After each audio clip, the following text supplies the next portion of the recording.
And we are delighted to have Dan Byrne as our speaker today. Dan is an artificial intelligence in medicine consultant, and then he will be presenting a talk called Artificial Intelligence for Improved Patient Outcomes. Until very recently, he was a faculty member in the Department of Biostatistics at Vanderbilt University in Nashville. And he was also the director of artificial intelligence research for Avail, Advanced Vanderbilt Artificial Intelligence Laboratory. The scientific focus of his academic work was on how artificial intelligence and predictive models could be used to improve patient outcomes. Remarkably, he trained and mentored more than 500 physician scientists and won several teaching awards. That's an amazing number, Dan. Just, congratulations. And then his expertise in pragmatic randomized control trials has elevated the level of scientific rigor in assessing the impact of AI versus traditional care methods. He has published over 160 scientific papers and authored 2 books on medical research and application of AI for improved patient outcomes. And in his talk, we will learn how pragmatic randomized control trials can revolutionize the evaluation of AI's impact on patient outcomes and drive the progress in the field of medicine. We will also learn more about the potential for AI to alleviate to help with physician workload, reduce burnout, and enhance patient care. Dan, we are delighted to have you here as our speaker today, and I look forward to your talk. Thank you. Thank you so much for inviting me. So here's my title slide, and here's my email. Feel free to email me afterwards. I do have some disclosures.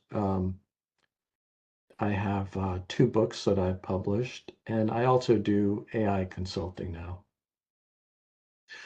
So my objective for today is to discuss the obstacles of AI in medicine and provide solutions, show ways in which AI can be used to improve patient outcomes, and teach the skills that are needed to evaluate AI tools in medicine. I also want to encourage you to use AI to improve patient outcomes. So the big question that I have, and I think a lot of people have, is if this AI is so amazingly powerful, why don't we have any evidence that it helps patients? And so I think we need to zoom in on the questions. So first, what can AI do? And what does healthcare need? And if any of you are interested in projects, you want to find a project that is in this overlap area. If you're also in the vendor space of AI, you also have to move down into this area. So let me show you some examples. So what can AI do? And what does healthcare need? So down in this corner, for self-driving ambulances, AI can't do that, but we don't need it. Now, AI can create word clouds, but we don't really need that. What we need and AI can do are up in this corner. It can reduce the administrative burden for clinicians, risk stratification, prediction, classification, prioritizing work list, predicting protein structures. The AlphaFold work is amazing. So the main thing that I want to get across today is that a pragmatic randomized control trial is the real progress of AI in healthcare. And there's lots of hype, there's lots of marketing, there's lots of spin, but we need to move away from that. And I think we're at a fork in the road. And I think this year will be the big year that we move from this hype to real science. So a lot of what we've seen up to now kind of looks like this. The study designs are not pre-specified. The primary endpoint is not pre-specified. So whatever an AI evaluation gets at the end, they declare a victory with that. So what we need to do is more like what we do with testing drugs, where we pre-specify the endpoint, the study design, and the sample size. Now, there's been a lot of work comparing doctors to AI, and that's good, but that's preliminary. Where we really need to move is to the ultimate question. If we randomize patients in the hospital to usual care or usual care plus AI, can we improve the outcomes? Now, people get nervous when you talk about randomizing. So it's important to point out that we're randomizing people to usual care or usual care plus something. We're not taking anything away from anyone. So there's four options here of using AI in a hospital. Um, One, we could just decide we're not going to use AI. That's probably not the right option. The second option is we could just decide Monday, let's just use AI on all the patients coming into the hospital. That's probably not a great option either because it might not be safe, might not work. A third option is let's just use AI on some of the patients, say the surgical patients, and compare them to the medical patients. Well, that's not a great option either because that comparison will be pretty much worthless. The surgical patients are very different. So the only real ethical way to move forward with AI in healthcare is a fourth option, and that's randomize at a patient level to usual care or usual care plus AI, and then see if we move the needle and don't accept it until we move the needle. So you're probably familiar with the Turing test, which is an old way of assessing whether AI is sophisticated. And that's, can you tell if it's a computer or a human answering your questions? That's the Turing test. But I think we need, I call it the Byrne test. And that's if we randomize patients to usual care or usual care plus AI, if patient outcomes are significantly better in the group with usual care plus AI, it passes the Byrne test. Now, this is not required by the FDA yet, but it will be. It's the right thing to do, and it may be required in the future. Now, after I give this talk, people usually email me something like this, where they'll say, well, randomization is going to slow us down. Do we really need that? This is really important. We should just start using these tools. And they have lots of excuses why we can't or shouldn't randomize. And nearly all of these excuses are wrong. And I used to get frustrated and argue with people. And then I decided I would just do pragmatic randomized controlled trials of AI and publish it. And then people couldn't say it couldn't be done anymore. And I could point to that as a success story that they could copy. Now, the work in AI is at a really profound level today. For a long time, we didn't really see any progress in AI. But in the last 10 years in particular, it's just shot straight up. So I plotted the complexity of the problem versus the year. So for example, checkers is not as complex as chess. So you can measure complexity and how sophisticated AI is. And now with ChatGPT and these large language models, it just continues. But I think we still need to remember that improving patient health is the primary goal of AI in medicine. It's not to make more of a profit or get patients out of the hospital faster. Those can be secondary. Um, so how can AI improve patient outcomes? Well, patient safety, clinical decision support, equity and fairness. It can improve the work environment for clinicians so they're not burned out and want to leave the profession. And it can improve efficiency. Now, sometimes as an academic, we can make the mistake of spending a lot of time defining things. And I found it's more useful to just have a broad definition of AI and move forward. Now, some people will say that this broad definition includes some things that shouldn't be considered AI. So, for example, I made this chart here of different types of AI, and people, of course, are familiar with neural networks and deep learning, but they'll often exclude traditional statistical models like logistic regression. And in medicine, we found that logistic regression often beats a neural network. So we want to use whatever tool is the best tool to solve a problem.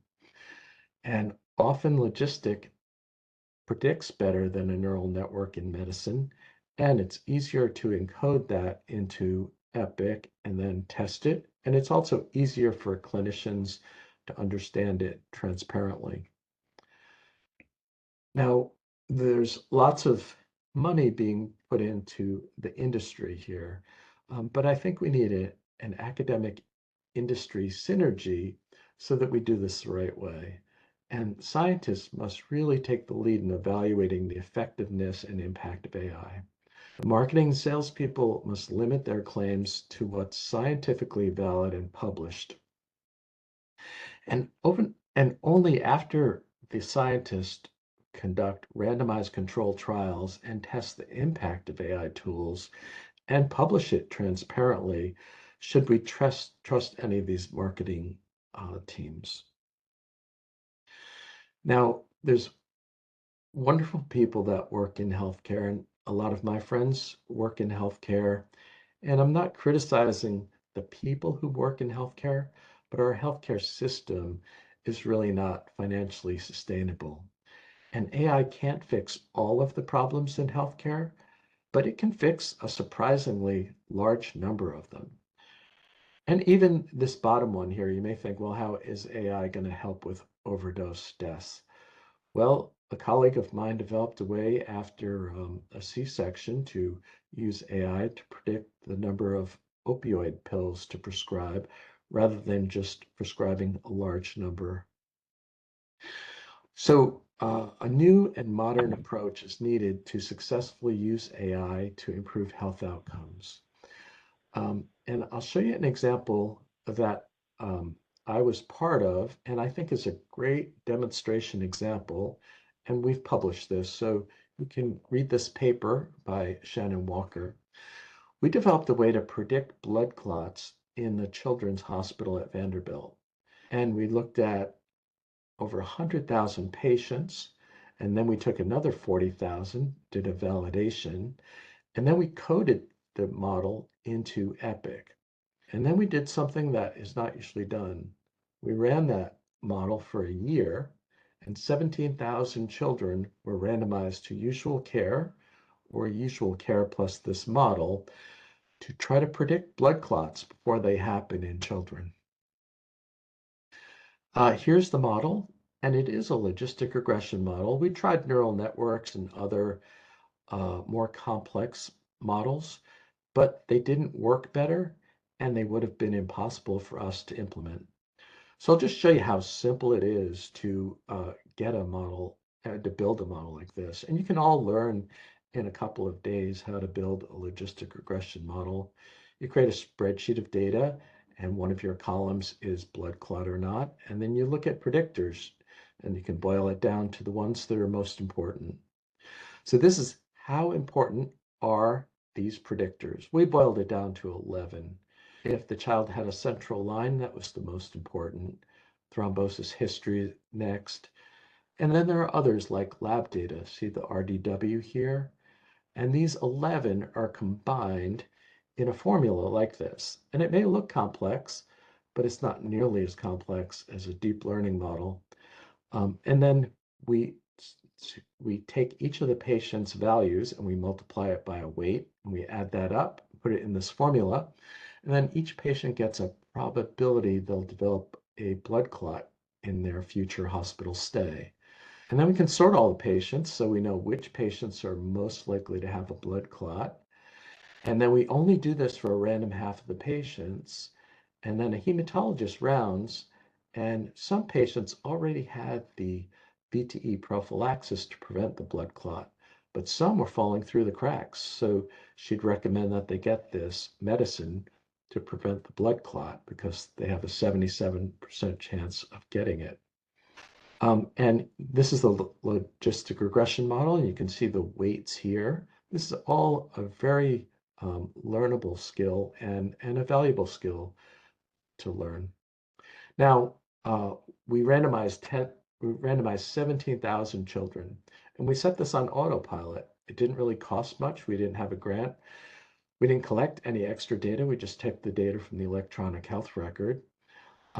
And we published a paper about the results of this randomized control trial. The bottom line is the model predicted very accurately which children would develop blood clots, but only 25% of the time did the attending physician take the advice for the high-risk patients and give the VTE prophylaxis. So we made a lot of progress on the last mile, but we still have some work to do in the next iteration where there's some escalation if the advice is ignored. But it's important to be honest and present results and show we got so far, but we hit an obstacle, and now we have to do another iteration. Now, other industries are often far ahead of healthcare in using AI. And here's one of my favorite examples. Over a 12-year period, the US airlines carried 8 billion passengers without a single fatal crash. And during that same time, US hospitals had more than 264 preventable deaths.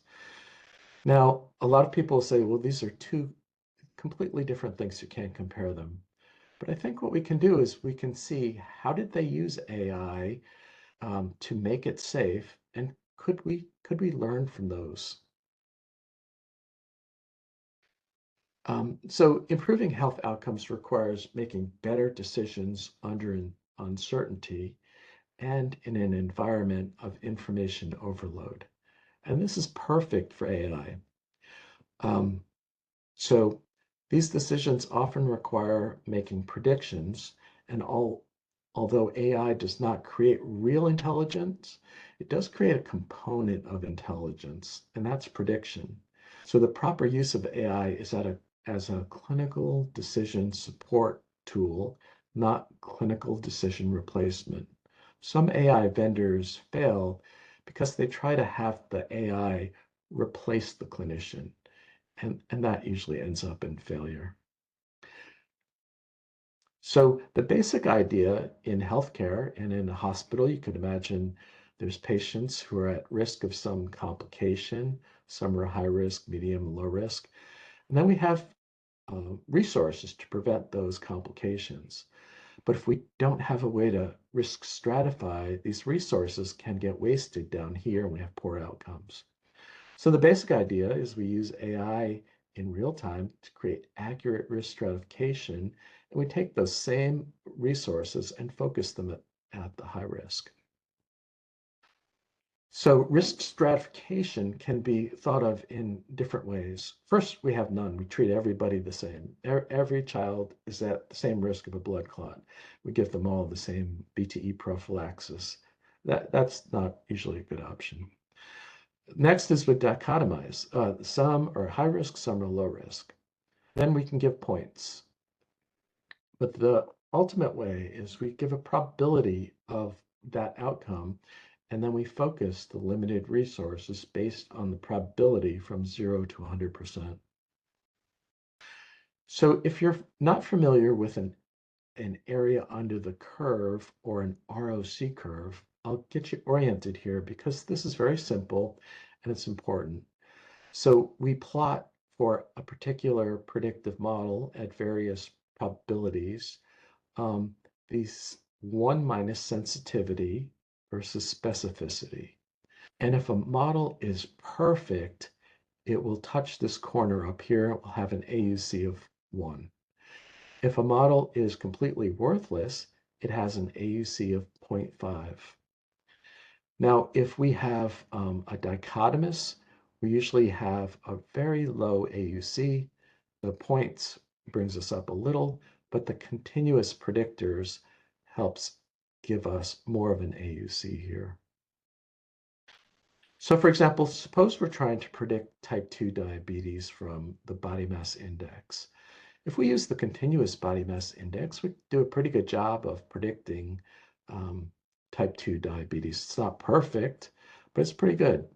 But if we use points like normal, overweight, obese, we just lost a lot of information.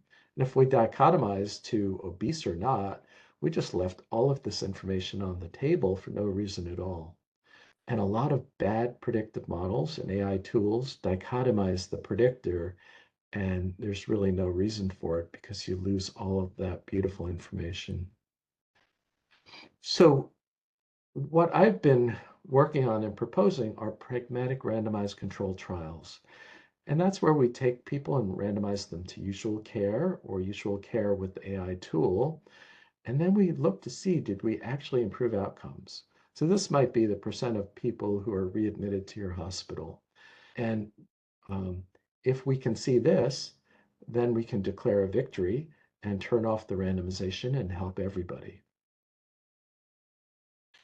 Now, regression to the mean is the Achilles heel of AI research. So a lot of people in AI and in medicine in general do not understand regression to the mean. And they'll use regression to the mean to claim that they fixed problems. So regression to the mean is a very simple concept, and I'll show you. Um, we, this is the blood pressure of 900 people who broke their hip.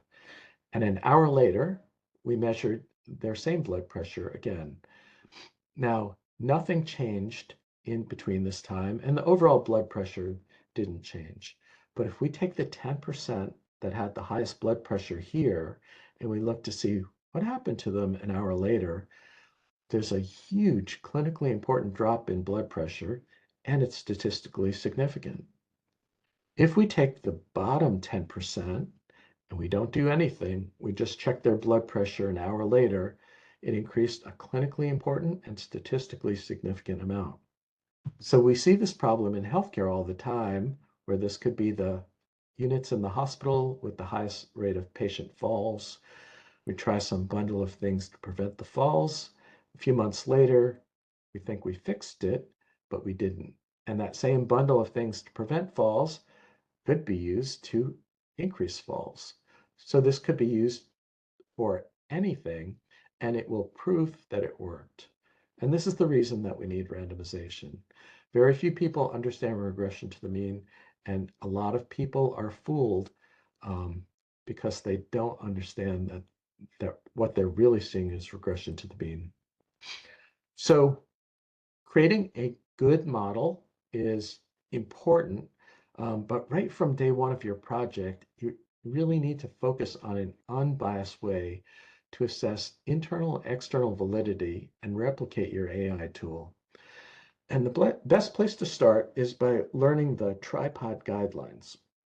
And these are 73 pages long, but it will teach you the right way to do AI. And one of the most important things you can do, this is from our blood clot model. We created a good model, but then we want to see if we take another group of patients, the next 40,000 patients, does the model still work? If you create a bad model, it will fall apart when it's seen a new validation data set. So always demand a validation AUC. You don't really care about the training AUC, you care about the validation AUC. And you see, this one is not quite as pretty as this, but it's pretty good. So then a question becomes, do we buy these AI tools or build them?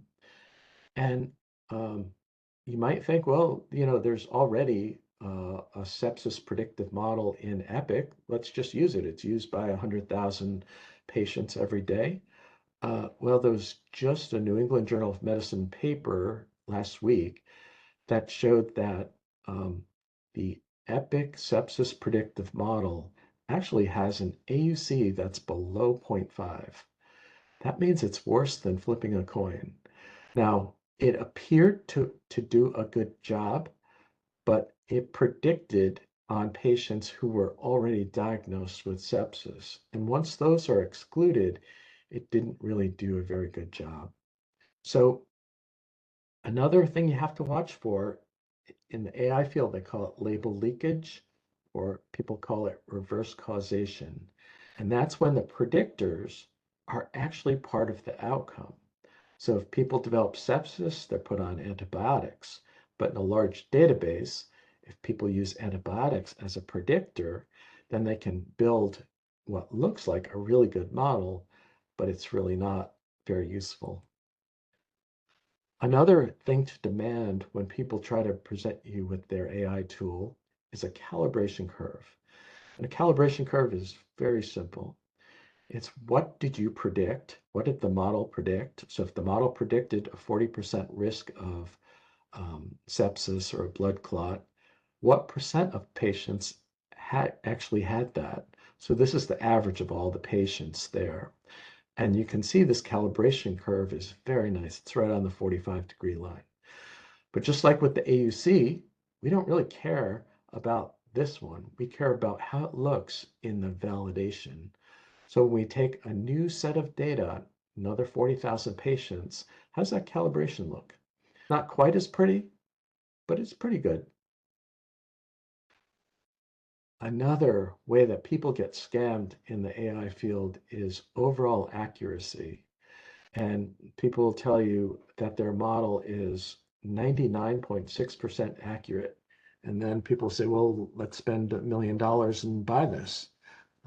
But I can show you from this little example how overall accuracy is almost a worthless metric. So suppose we're trying to predict something like hemochromatosis, and it's very rare. Um, and suppose we have a model and it just predicts that nobody has hemochromatosis.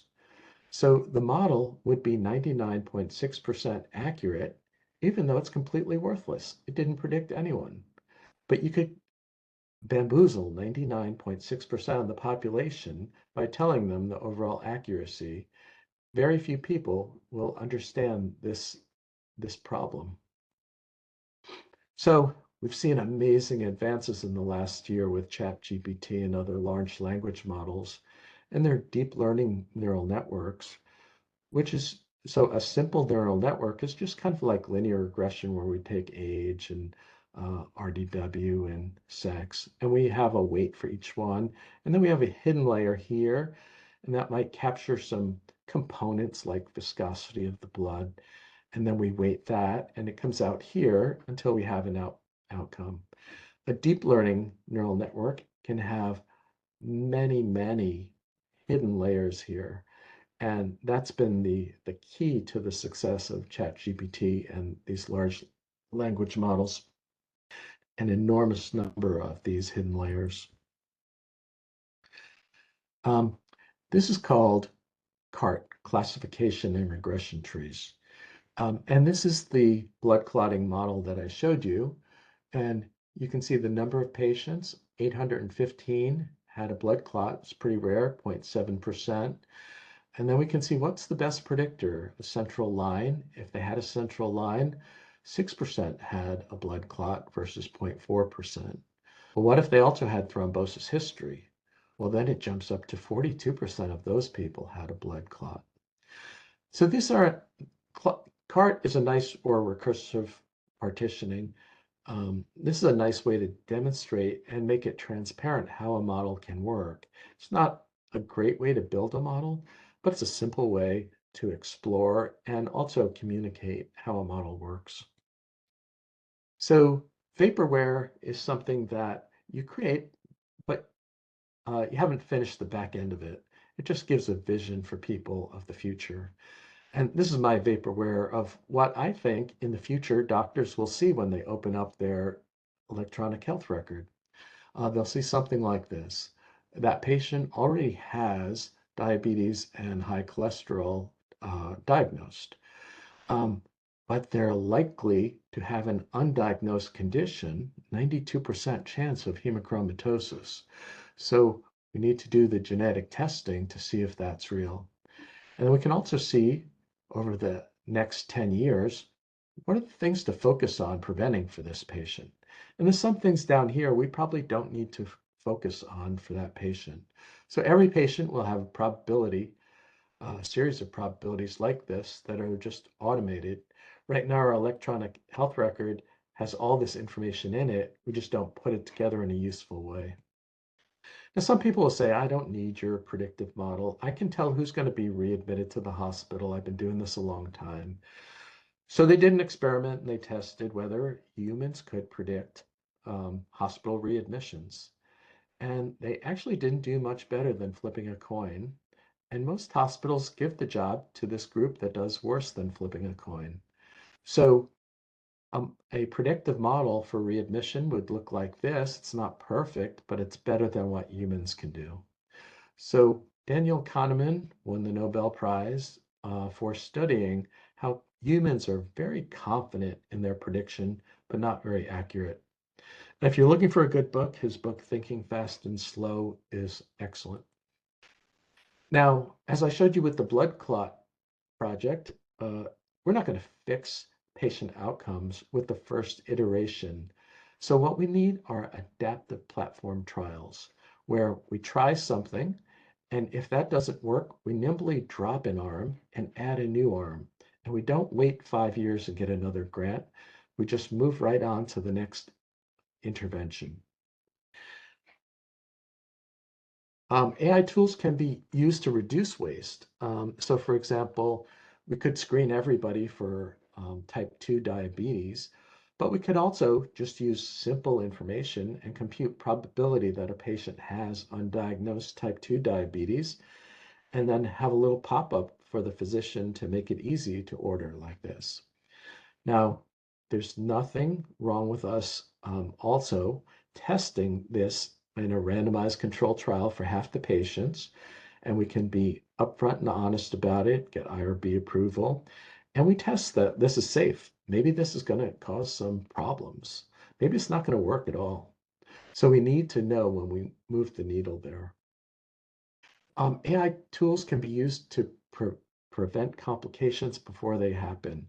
So I showed you the blood clot one, but this can be used, and we have predictive models. It's easy to build these and predict complications before they happen in the hospital. And they compute on admission to the hospital, and then on day 5, their risk might be very different. So in the future, all hospitals will have something like this, and will focus on preventing by predicting. Almost all complications can be prevented if we can predict it.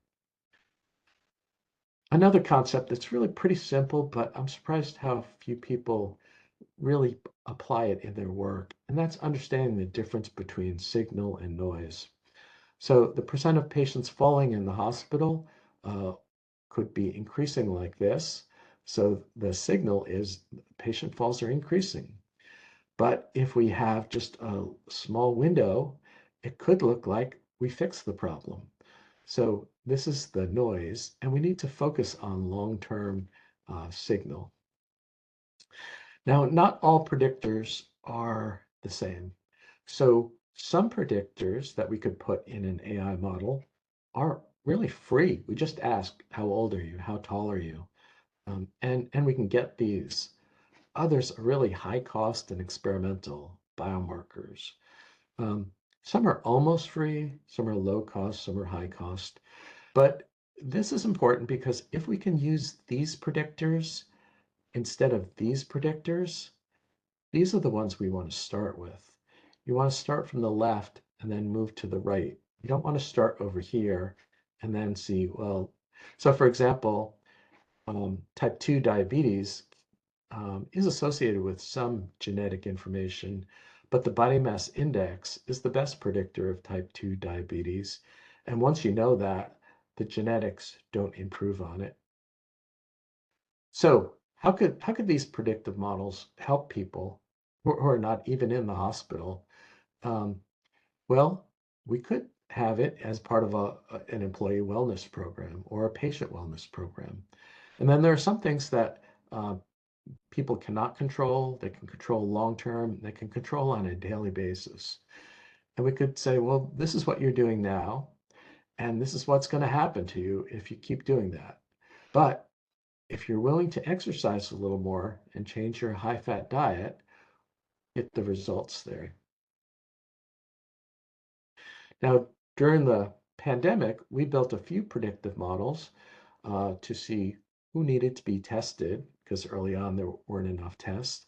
And we built a simple little predictive model of the probability that a patient would uh, be positive for COVID. And this is really just these values multiplied by a weight. You add those up, you pop that number into this formula, and it gives you the probability. Now, what many um, places did is instead of using a model, they just used the temperature and they made the sin of dichotomizing the temperature. So by itself, the temperature wasn't great, but the continuous temperature is a lot better than dichotomizing it. So if we dichotomize the temperature and say, if you're greater than 100.4, you're high risk, you can't come in here. But look what you just did. You just dropped that information from the continuous temperature to the dichotomous to something that's almost worthless. Maybe it's a little bit better than worthless, but not much. So it would have been better to do this, and it would have been better to do this. Now, once a person was positive with COVID-19, then we'd like to know what's their risk of having poor outcome. So we built this model where we take their age, multiply it by this coefficient, their gender by this, and then you can do the same thing and compute probability that if a patient was positive for COVID, they were going to need some real help there. All right, I imagine you've all played around with ChatGPT, and so I think the first thing we need to think about with ChatGPT is we need to not get in trouble or embarrass our employers. And then we need rigorous science to evaluate the impact of this in healthcare. Um, so um, I think universities can be the voice of reason here. There's so much talk about this, but in medicine, using tools like ChatGPT is different than outside of medicine. And if you haven't used ChatGPT, you can get the free version. Just follow any of your employer's rules there. Um, and then it's useful to use for things like, is there a typo in your memo? Can you help me write this letter?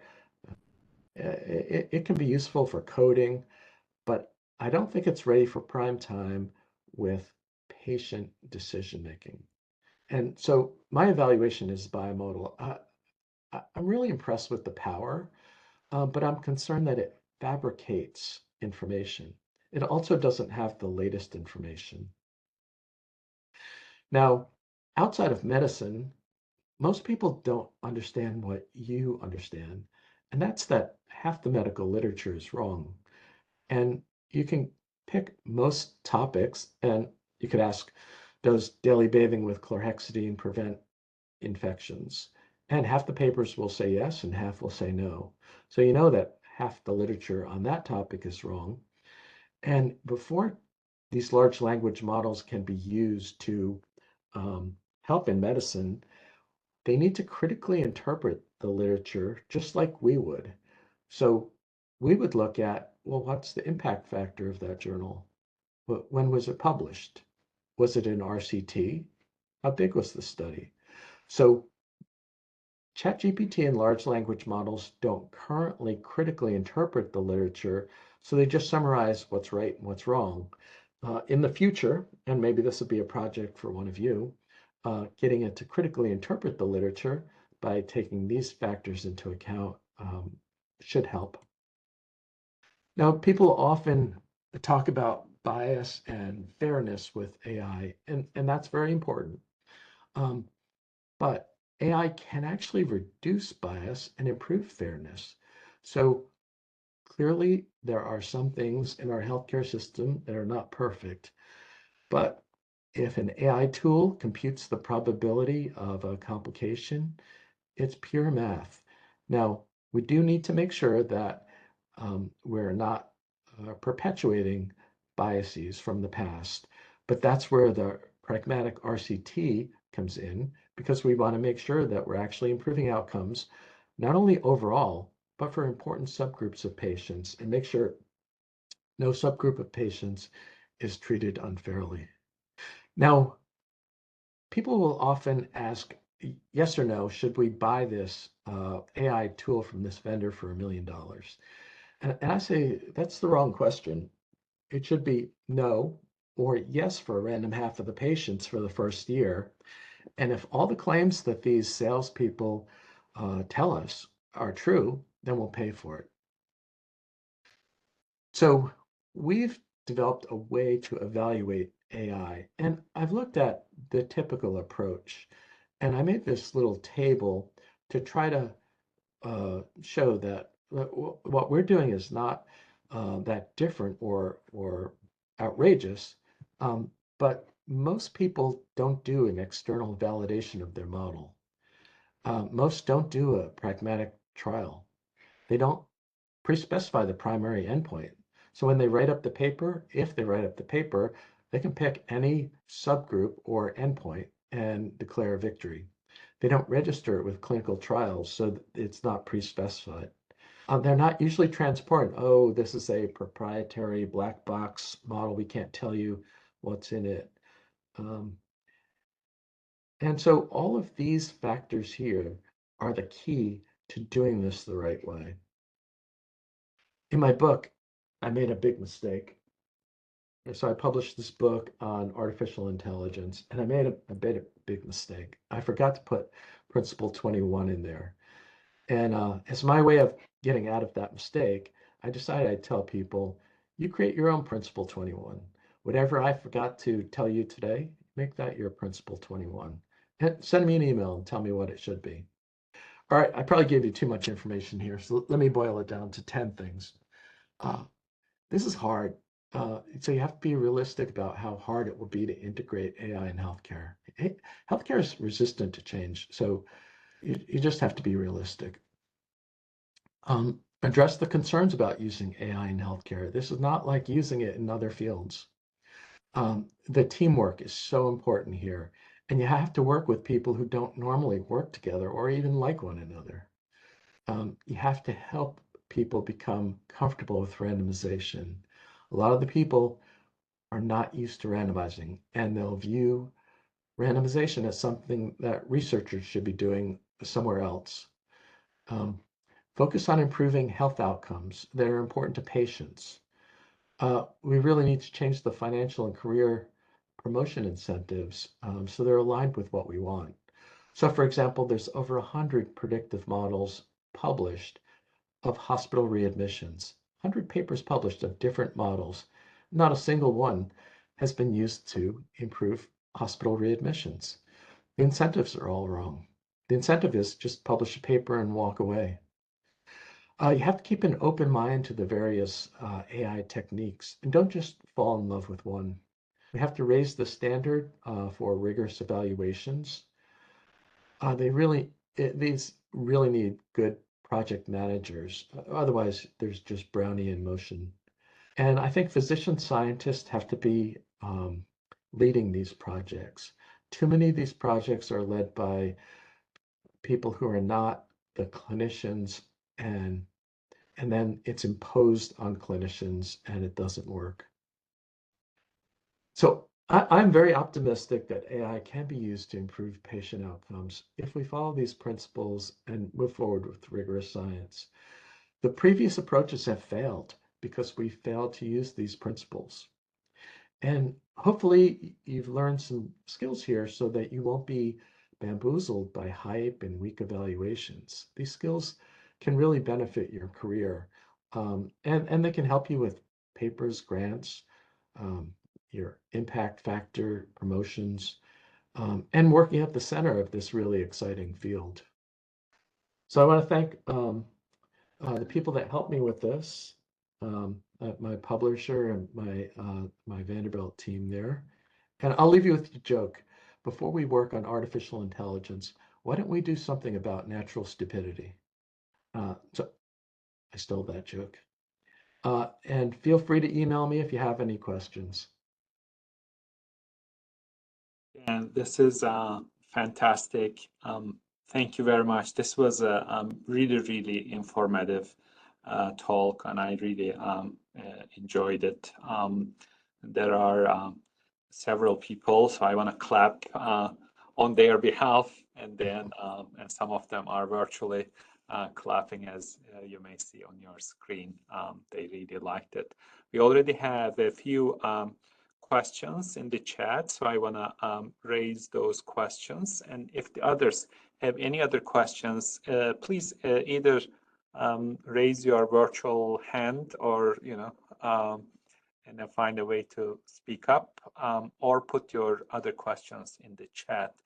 The first question then is coming from Thomas, and then Thomas is asking about the AI tools, and then they are developed faster than traditional medical devices and drugs that similarly go through randomized clinical trials.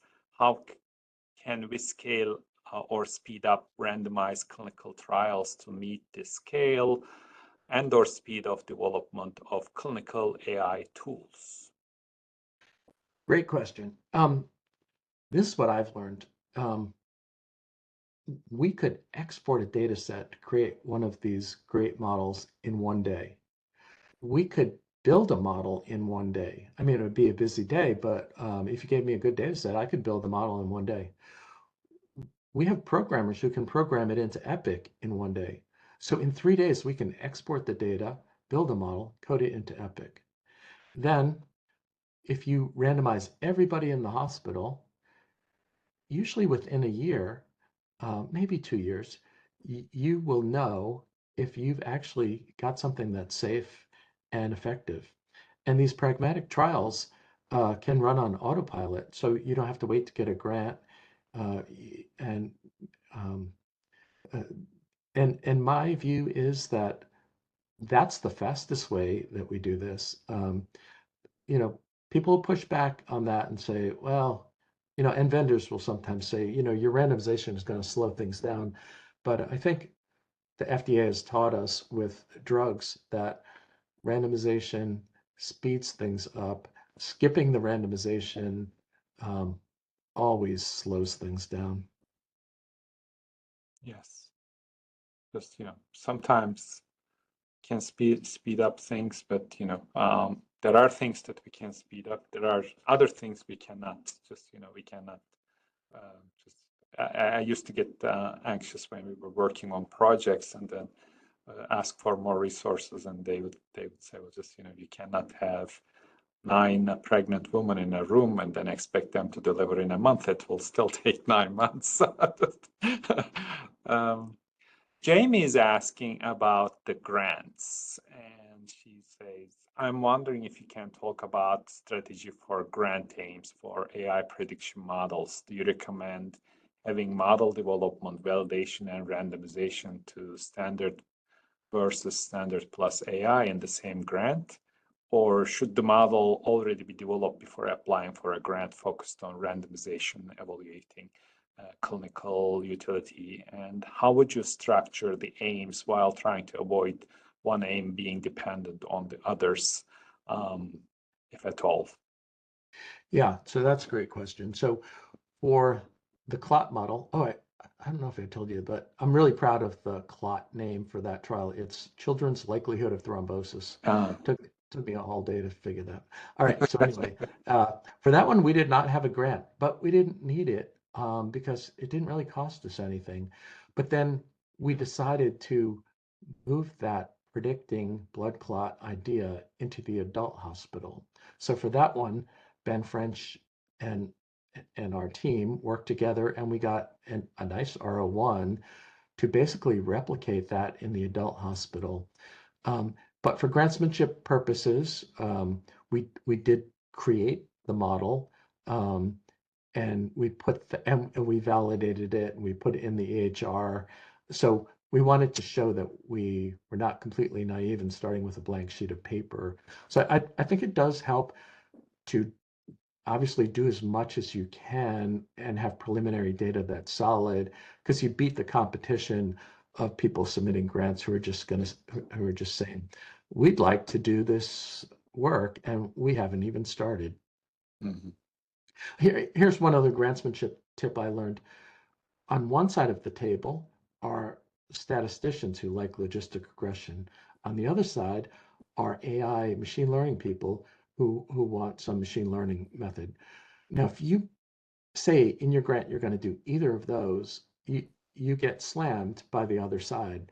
So the, the way that's worked for us is be agnostic and just say we're going to try the various modeling approaches, and whatever is best for our patients, that's what we're going to use. And that's also a good approach in papers too.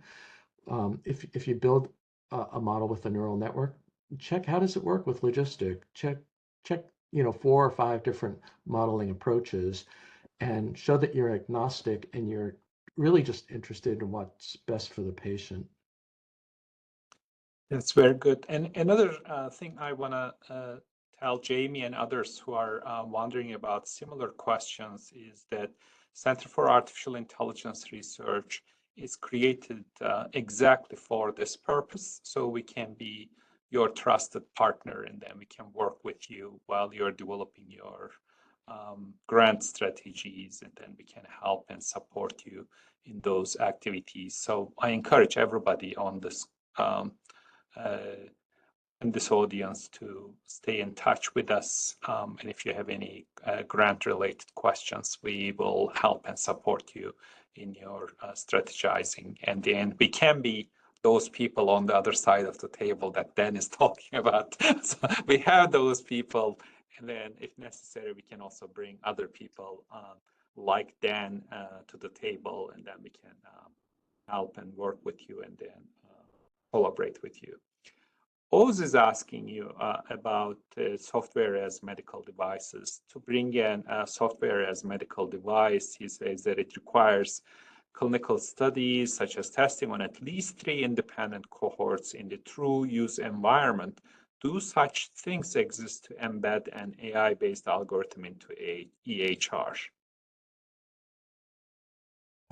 Well, I'm not an expert on the latest FDA requirements, so I'd say you want to check the FDA's website. My understanding was that if you use an AI tool and it provides clinical decision um, support, and the physician makes the final decision, and the AI may provide one piece of information, that was not something that the FDA required approval for. And that may change, or maybe it has changed, but that was my understanding. If you have an AI tool that is a part of, say, an infusion device, and it just automatically makes decisions that happen to a patient, that does require FDA approval. But I'm not a lawyer, and you probably want to check with the FDA about that. Yes, I think that's good advice when it comes to regulatory and legal aspects. It can always be ever changing process. Our center is planning on doing a workshop with some law school faculty. We will be looking at some legal aspects, and then we may also look at some regulatory aspects of AI, which is ever changing. It's very hard to keep up. Preston says that there are some digital pathology companies that are patenting their deep learning image classification models and seeking FDA approval for certain conditions, and a question mark. So I'm curious as to what your thoughts on these. So some digital pathology companies patenting their deep learning image classification models.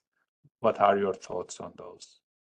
My thoughts on having a patent Yeah. on a model. Yeah, I personally I don't like it. I don't think it's a good idea. I don't think it's good for healthcare. Um, we looked into trying to make money on our models, and we decided we did not want to go down that path. We decided it was more fun to publish papers and get grants and Yeah. be at the cutting edge of AI. Um, I worry that when they get a patent, they're not really being transparent about what's in the model, and they're not being honest about the impact on outcomes. So the other thing I've learned is that it, sometimes people will spend a lot of money on these models, Yeah. and I say, you could build that in a week. Why are you spending all that money on it? Part of this maybe in the pathology space because I work in that space, just getting all those slides, scanning, and computational power. So they may be a little bit more involved than just developing EHR based models. That could be one reason, but that is just open for discussion. Scott Siegel. Scott, are you in clinic? Can you turn your microphone on? And just we are in the last 5 minutes. I want to make sure that you can ask your question in an efficient. I can summarize quickly. it in Yes, verbally. please.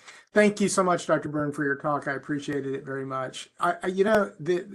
My question is that it seems like there are sometimes subtle indicators of clinician suspicion of a given condition or outcome that can find their way into models, and in so doing bias the models. So in the EPIC sepsis prediction model, for example, it wasn't that sepsis had been diagnosed, but just that clinicians clearly worried that it could be sepsis. And so they, for example, sent a blood culture. So not the result of the blood culture, which would be diagnostic, but that one was sent clearly biased those models, and it made it look smarter than it really was. I noticed even in CLOT, and no offense here, but there were things like a consultation with blank was ordered. Well, that might indicate clinician suspicion of a condition being more likely.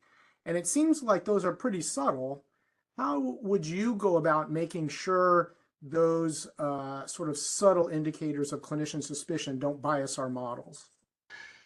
Yeah, so that's an important question. And for our models, we exported data that was the earliest in the hospital stay that we could get. So often we would get what was known on admission or in the first 24 hours. And that was our best attempt at doing that. We also worked with clinicians. The clinicians were leaders of all of our projects, and they would tell us, we can't use that as a predictor for exactly the reason you're talking about. We just built another predictive model of postpartum hemorrhage. And, there were lots of things where the predictors were indicators that they were worried about that. So we did not use those. And I think it shows the importance of having clinicians not only involved, but really leading these and deciding how to build these models. And with our models, we can make decisions, say, let's not use that one. What I worry about is sometimes models just throw 200 predictors in. And so there was somebody just presented a model to me, and they were predicting whether a patient would be discharged from the hospital within the next 24 hours. And the best predictor was if the doctor opened the discharge order set. And so, the doctor started the discharge, and now there's going to be a pop-up that tells them, hey, we predict you're going to discharge this patient, and the alert fatigue is going to go through the roof, right? So you lose all your credibility if you don't do what you're talking about. And then again, the pragmatic randomized control trial will not show any improvement if you're not really predicting things before the doctor is. We are unfortunately at the end of our allocated time. There are other questions that people are asking then. This was really engaging and then I think interesting. So I want to thank you one more time. And then for those of you who joined us, thank you very much. Next month, we will have Dr. Angela Sharkey identified an excellent speaker for our March AI from Stanford. He will actually be here in person in the end. I would encourage everybody to attend that talk as well. And then Dan, thank you so much for this excellent talk and for all the wonderful answers to And these questions. feel free to email me if you have more questions. We appreciate that. Thank you. We will make your email available to anybody who reaches out to us. Have a nice afternoon, everybody. Stay in All right, touch. take Thank you. care. Take good Thank you. care, Dan. Bye-bye.